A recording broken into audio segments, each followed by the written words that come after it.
worsened. He contrasted this with the cleanest days recorded under the present BJP government led by Rekha Gupta, even with increased construction and vehicle numbers. Sirsa accused Rahul Gandhi and his allies of spreading lies to the defame of the Delhi administration while ignoring their past failures. जी आज video डालकर पूछ रहे हैं कि दिल्ली का AQI ऐसे कैसे खराब हुआ। राहुल गांधी जी, ये किसी और ने खराब नहीं किया।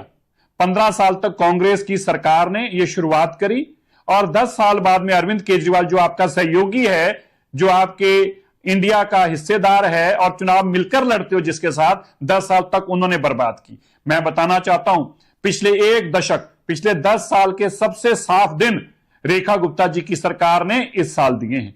मैं आपको यह भी बताना चाहता हूं कि सबसे गंदे दिन अब तक के यह भी आपके 25 साल की सरकार में रहे हैं। कम सबसे गंदे दिन अगर रहे हैं तो वो भी रेखा गुप्ता जी की सरकार में। और मैं आज का भी आपको बताना चाहता हूं, जबकि आप बात कर रहे हैं, आज दिल्ली का AQI 309 है, लेकिन जब आपके सहयोगी अरविंद केजरीवाल जी की सरकार थी पिछले साल तो 382 था, उससे पिछले साल 468 था, उससे पिछले साल 450 था, उससे पिछले साल 314 था, उससे पिछले साल 494 था और उससे पिछले साल 340 था। सबसे कम AQI आज भी रेखा गुप्ता जी की सरकार के समय में है, जबकि 10% से ज्यादा नई गाड़ियां आ चुकी हैं दिल्ली में, 21% से ज्यादा नई कंस्ट्रक्शन चल रही है दिल्ली के अंदर और 10 साल और 15 साल वाली गाड़ियां भी चल रही है दिल्ली के अंदर, जिनको आपने बंद किया था।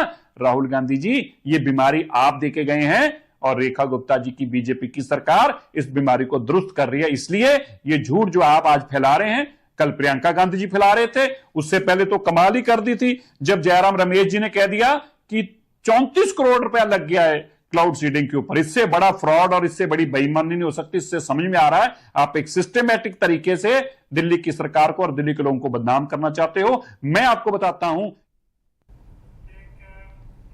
Gujarat Chief Minister